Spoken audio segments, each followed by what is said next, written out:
Bueno, estamos con Martín Burgos. Martín, muchas gracias por estar con nosotros. ¿Qué tal? ¿Cómo andan? ¿Todo bien? Nos gustaría que nos hagas un análisis de la etapa económica que está viviendo la Argentina. ¿Cómo lo ves? Bueno, está creciendo, eso está claro, aparecen los brotes verdes y yo supongo que de acá a fin de año tendríamos que llegar a los niveles en los que la economía estuvo en el 2015.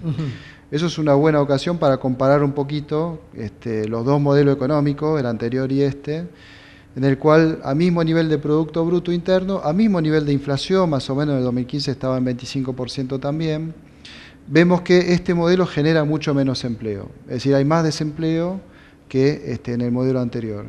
Y me parece que eso es uno busca, ¿no?, características que pueden llegar a ser importantes en el desarrollo de este modelo económico y eventualmente no es muy generador de empleo y es algo que se explica sobre todo por las dificultades que tiene la industria nacional con el tipo de cambio bajo para competir con las importaciones, ¿no?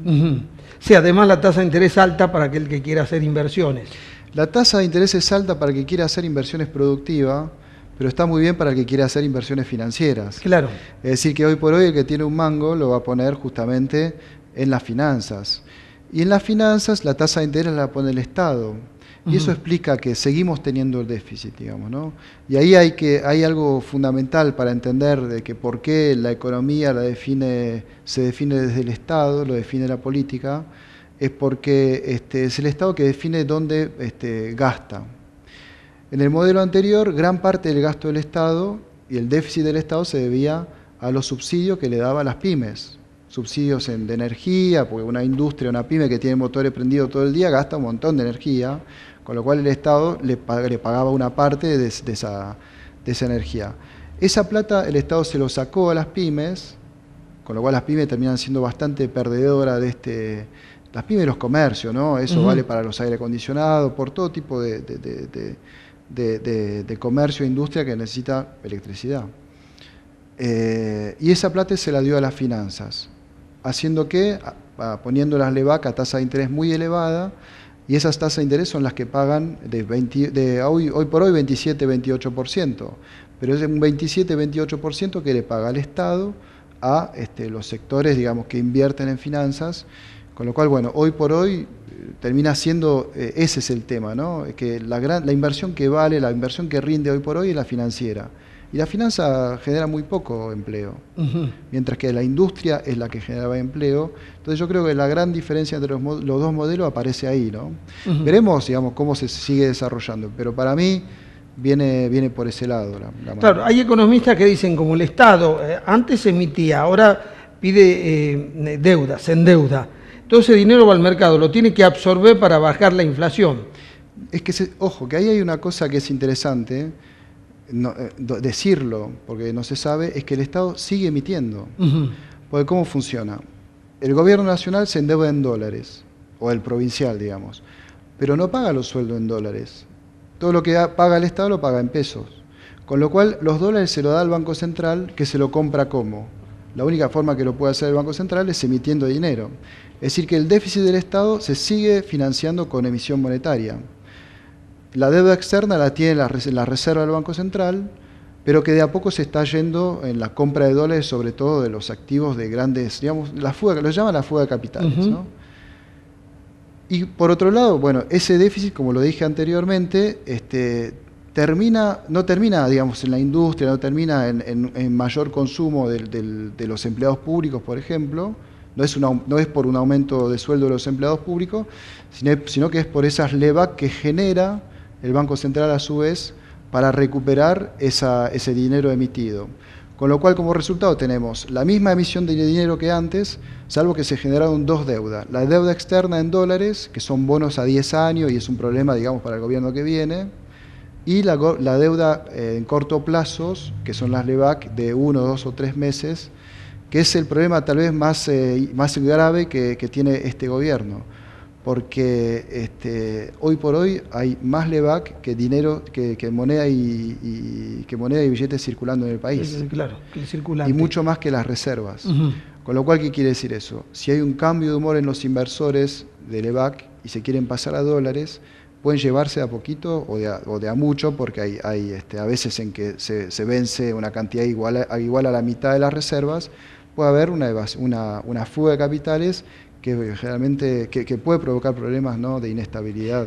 Sí, el gobierno se defiende diciendo que en realidad están creciendo las reservas del Banco Central, que es verdad que todo lo que emite lo tiene respaldado con dólares, pero de todas maneras este es un tema central en la Argentina, teniendo en cuenta que todas las crisis vinieron por esto. Sí, crisis de endeudamiento, sí, bajo nivel de reserva, corridas, dólar atrasado. Sí, y bueno, es un problema. El dólar atrasado tiene que ver con el negocio de la bicicleta financiera.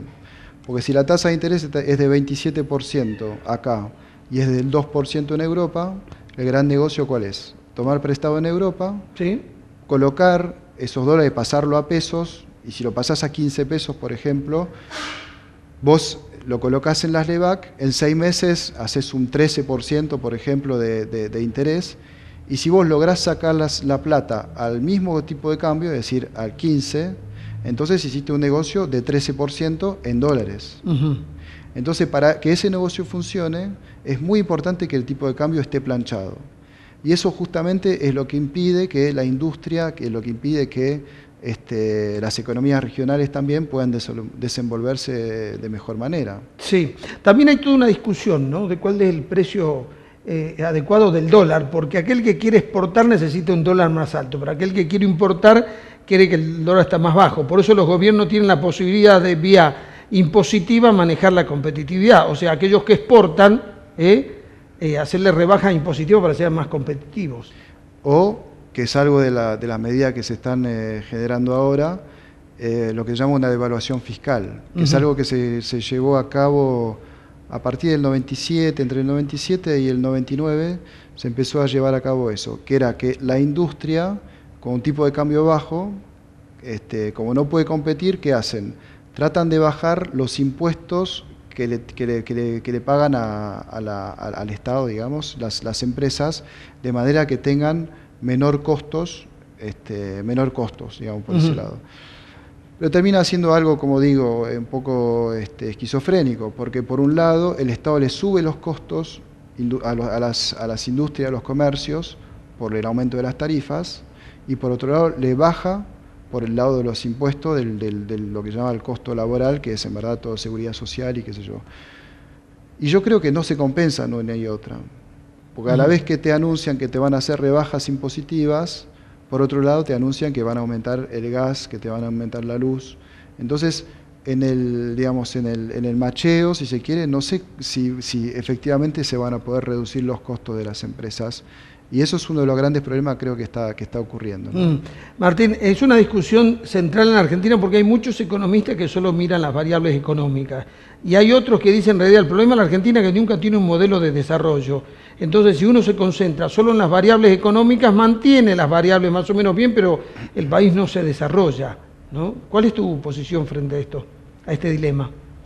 Hay que tener en claro que va a haber, los modelos económicos, para ser claro, se definen desde el Estado. Y el Estado, el que lo maneja, se define democráticamente. Y es cierto que hoy por hoy hay como dos polos muy fuertes, uno con menos fuerza hoy por hoy, que sería Unidad Ciudadana, para ponerle un nombre, y otro más fuerte que es de Cambiemos, pero que no se tiene que pensar que y que piensan totalmente distinta el modelo económico. Y cada modelo económico tiene sus pros y sus contras. Eso es lo que hay que tener, digamos. Hay que saber que hay ventajas, hay desventajas. Hay ganadores y perdedores. Son distintos en los dos modelos económicos. Lo que no tenemos que olvidarnos es que hay siempre continuidad, ¿no? Porque no es que el 10 de diciembre se cortó, claro, sino que lo que tiene que hacer cada gobierno que viene, aunque cambie un poquito, es saber aprovechar las ventajas del otro modelo y no destruir esas ventajas y lograr superarlo, si se quiere, por otras vías. Yo creo que en la historia económica esa alternancia entre mayor protección para que la industria se refuerce y después ese modelo cae agotado por distintas variables, en este caso por la falta de dólares, y después otro que es mucho más liberal, y ese liberalismo obviamente limpia un montón de industrias, pero a la vez hay otras que hay como una especie de selección. Si está bien hecho puede ser, digamos, funcional a un desarrollo. y después volvés a un esquema más proteccionista, etcétera, dependiendo también del contexto mundial. Pero un modelo más liberal tiene que engancharse con las ventajas del modelo proteccionista, ¿no? Y yo no sé si eso hoy por hoy está pasando.